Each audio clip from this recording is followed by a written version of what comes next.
And here we go. We have 15 doctors in the Doctor Who Universes Beyond Magic the Gathering set. 15, that's right. We've got the numbered doctors of 1 through 13, including 2 additional doctors that make appearances, the War Doctor and the Fugitive Doctor.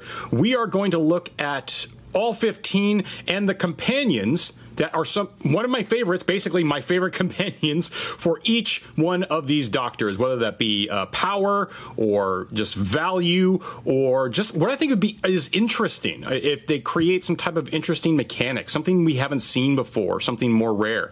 We're going to look at the companions that are my picks for each of the 15 doctors. So where it all began, the first doctor. When the first doctor enters the battlefield, search your library and or graveyard for a card named TARDIS. Reveal it, put it into your hand. If you search your library this way, shuffle. Whenever you cast a spell with Cascade, put a +1/+1 counter on target artifact or creature. So, the TARDIS is a vehicle that says that when it attacks, you may Cascade. And you may planeswalk, meaning we can play with those planes chase cards that we were showing off earlier. So, continuing with that theme, the companion of choice that I have is Susan Foreman, who says if you would planeswalk, instead look at the top 2 cards of your planar deck, put one on the top of your planar deck and the other on the bottom, then planeswalk, and you can tap to add a green.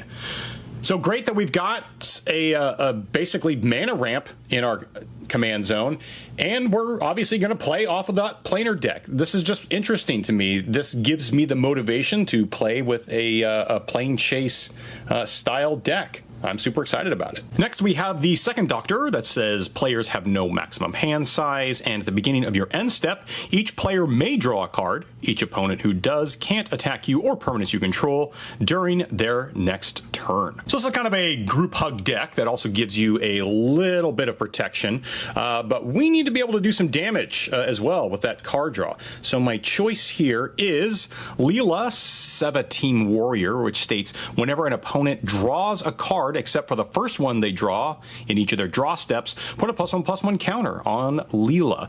So obviously for each card that your opponent is going to draw off of the second doctor's ability here, you're going to get a +1/+1 counter. Now you're going to need to either give Leela some trample or some evasion or flying or something like that, but Leela can get big really, really quick. Next, we have the third doctor that has trample and says the third doctor gets +1/+1 for each non-creature token you control. When the third doctor enters the battlefield, create your choice of a clue token, a food token, or a treasure token. So I'm loving these tokens. Let's continue down that path, and the companion here is going to be Astrid Peth. Hey, later version of me here, and I just realized while editing this video, Astrid is not a doctor's companion. Yeah, that's a bummer, but we're going to have to pick a different one, so we're going to pick Sarah Jane Smith as the companion for this doctor. That way we can continue to keep making those tokens and have the third doctor take advantage of that. So, yeah, that's my choice for this doctor. Next, we have the fourth doctor, which states you may look at the top card of your library at any time, and once each turn, you may play a historic land or cast a historic spell from the top of your library. When you do, create a food token. So how are we going to make good use of that ability? Well, we're going to pair him with Sarah Jane Smith, which states whenever you cast a historic spell, investigate. This ability triggers only once each turn. So whenever we're casting historic spells, we are getting, again, double tokens. And again, just a few token doublers in here is going to make this deck get some really great value. Next is the fifth doctor. At the beginning of your end step, put a +1/+1 counter on each creature you control that didn't attack or enter the battlefield this turn. Untap those creatures. This one was a little tough. I really looked at some companions that could potentially give the fifth doctor a third color, but I really think that to get the most value out of his ability, we want to go with Perry Brown, which states that the first historic spell you cast each turn has Convoke, meaning that your creatures can tap to help pay for its mana cost. So Perry is going to, turn all of your creatures into basically kind of like pseudo mana rocks. And then the 5th Doctor is going to untap them at the end of your turn and give them +1 counters to make them even bigger. So I think that it's worth it to stick with just the Azorius colors in order to get the most value from that ability. Next, we have the 6th Doctor, and again, this one was a little tough for me. So he says, whenever you cast a historic spell, copy it, except the copy isn't legendary. This ability triggers only once each turn. So I really wanted to do something kind of interesting with this, rather than just kind of like some typical, doubling stuff. There's obviously a lot of potential there. So why don't we do something a little bit more interesting? So I went with the companion of Vizlor Turlo. And he says, when Vizlor Turlo enters the battlefield, you may have an opponent gain control of it. If you do, it's goaded for as long as they control it. At the beginning of your end step, draw a card. Then you lose life equal to the number of cards in your hand. So what you're going to do is make 2 of these. The 6th Doctor is going to allow you to make a copy of Vizlor Turlo. So when you get the 6th Doctor out first, then you cast Vizlor. You can make 2 copies. Either you can give them both to your opponents, or you can keep one for yourself and then give another one to your opponent. Maybe return him to your hand, cast him again. You can basically give all players a Vizlor Turlo. And remember, the copy isn't legendary. So you can be making multiple copies of Vizlor and keep giving him away to all your opponents. And then he's going to, keep drawing them cards, but he's going to keep causing them to lose life. What an interesting way to win the game, right? Is just to have your opponents lose to life loss with just multiple copies of Vizlor. I think that's really interesting. All right, the 7th Doctor. Whenever the 7th Doctor attacks, choose a card in your hand. Defending player guesses whether that card's mana value is greater than the number of artifacts you control. If they guessed wrong, you may cast it without paying its mana cost. If you don't cast a spell this way, investigate. All right, so this is again, one that really kind of got my creative juices flowing here. And I chose to not really focus a whole lot on the ability itself, but rather kind of the power toughness. So I'm pairing him up with Donna Noble, which has Soulbound, and states, whenever Donna or a creature it's paired with is dealt damage, Donna deals that much damage to target opponent. Now, both of these characters got pretty big butts, right? We got a 2/4 and a 3/6. So the 7th Doctor can do a pretty good job of blocking. So really what we want to do here, we want to get some vigilance. Right? We want to get some vigilance on the 7th Doctor, so that way he can stay untapped, and then he can be attacking and blocking, and then your opponents aren't going to want to swing into you because they're going to have to lose life whenever he's blocking their creatures. So I think that could be kind of cool. Moving right along now to the 8th Doctor, which states that when the 8th Doctor enters the battlefield, mill 3 cards. Once during each of your turns, you may play a historic land or cast a historic permanent spell from your graveyard. If you do, it gains. If this permanent would leave the battlefield, exile it instead of putting it anywhere else.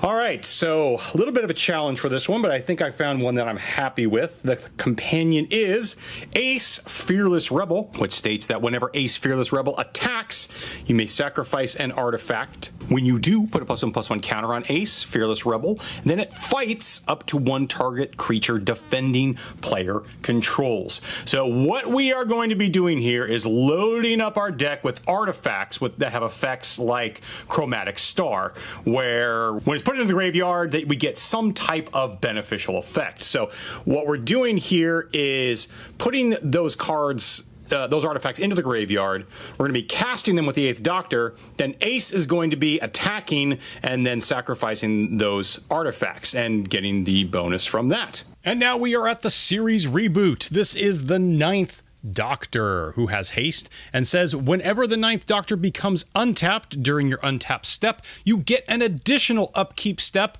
after this step. So we're getting 2 upkeeps. We're going to be playing a lot of cards with suspend, right? Because we want to remove a lot of those time counters from them. So how can we speed up this process even faster?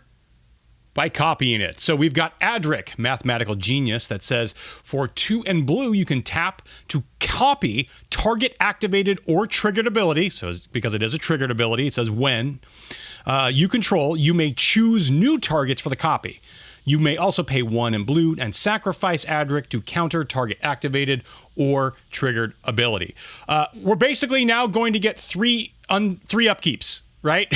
So the 9th Doctor is giving us an additional one when that triggered ability happens, goes on the stack, so then we can copy it. And so now we're removing 3 time counters each turn instead of just 1. It's later me again. Want to give a quick clarification that triggers that happen during the untap step, for example, like Inspired, those triggers do go on the stack, but they don't actually resolve until the upkeep. So you're not actually copying that ability during the untap step. You're copying it during the upkeep step, but you can still do that. So this still works. Just wanted to give you a quick heads up as to how it works. Next, we have the 10th Doctor, who is wildly popular, one of people's favorites. Let's read him. It says, whenever you attack, exile cards from the top of your library until you exile a non-land card. Put 3 time counters on it. If it doesn't have suspend, it gains suspend, and then you can pay 7. Time travel 3 times. Activate only as a sorcery. So that means that you are going to, for each suspended card you own, and each permanent you control with a time counter on it, you may add or remove a time counter, then do it 2 more times. So kind of similar to what we were trying to do with the 9th Doctor before, right? In removing more of those time counters from suspended cards. Now, I really wanted to leave Rose Tyler for this, but I think I'm going to mix it up a little bit and go with Tegan Jovanka as the companion, which says whenever you attack, target attacking historic creature gets +1/+1 and gains indestructible until end of turn. We need to attack, right? And we need to attack every turn. We need to attack often, even if our opponents have lots of blockers. So Tegan, fortunately, can do it to herself. So she can give herself +1/+1 and indestructible, or if the 10th Doctor wants to attack, we can give him indestructible as well, because we need to keep attacking, so that way we can get those suspend cards. Next, we have the 11th Doctor. This is my Doctor. This is the Doctor that got me into the show of Doctor Who and really kickstarted this all for me. So I'm really excited to be talking about this one. He says, whenever the 11th Doctor deals combat damage to a player, you may exile a card from your hand with a number of time counters on it equal to its mana value.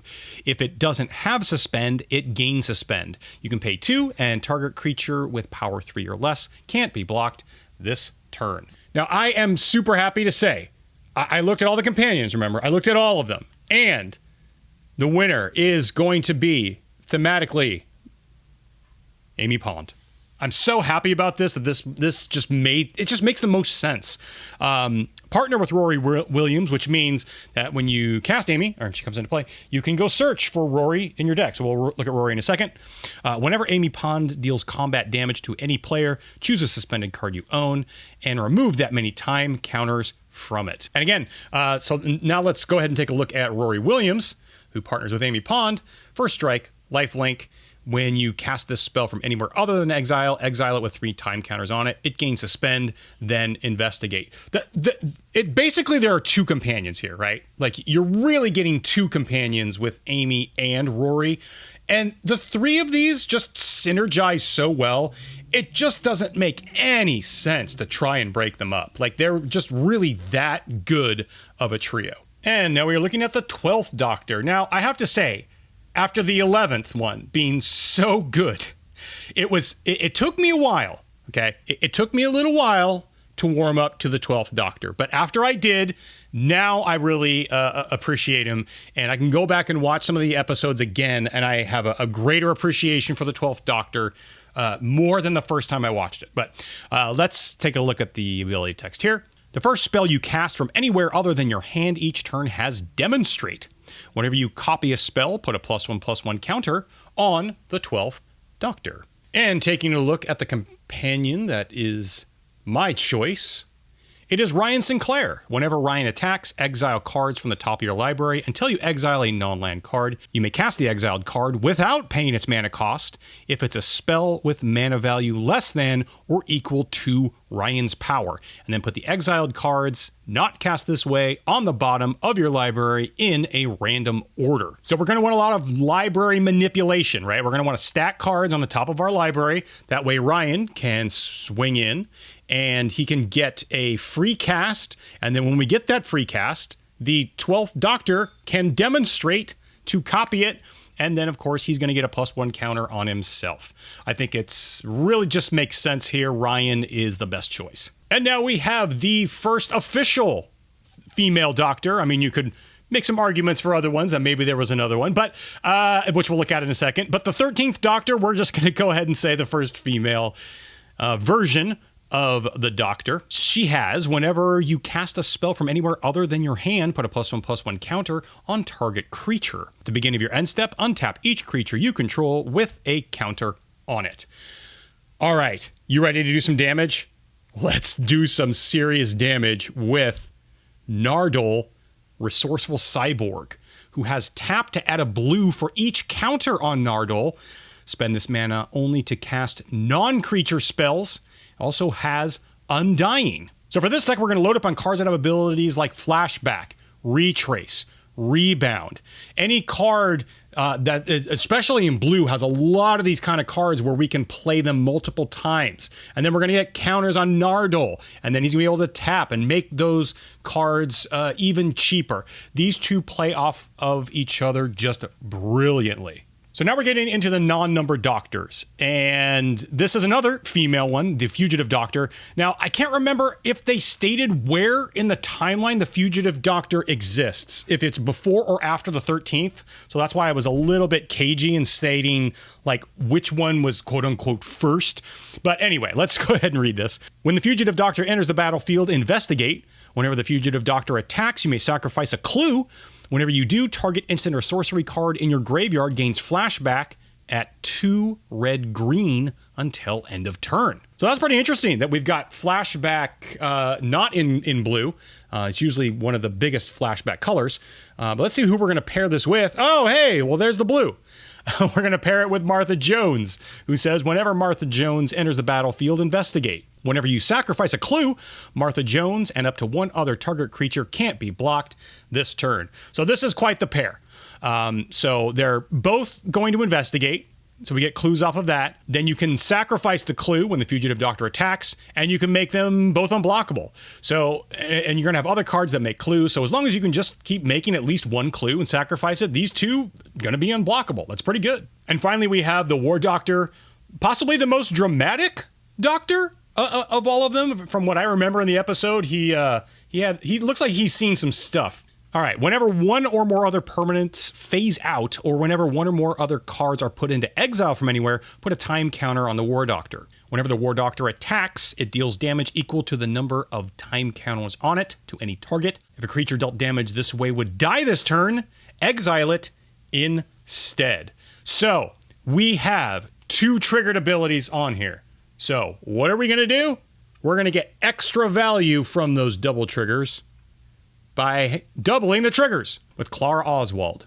If Clara Oswald is your commander, choose a color before the game begins. Clara Oswald is the chosen color. You can choose any of the other 3 colors you want. Just that really opens the door here. Then if a triggered ability of a doctor you control triggers, that ability triggers an additional time. So again, we get double triggers for each of these. That is fantabulous. The War Doctor is going to be getting double those counters, dealing double damage. These two are just a pair that, made in heaven. So now you let me know, what are some of your favorite pairings that you've seen from this set? Which Doctor companion pair are you the most excited to build a deck around? Leave them in the comments. I can't wait to read them.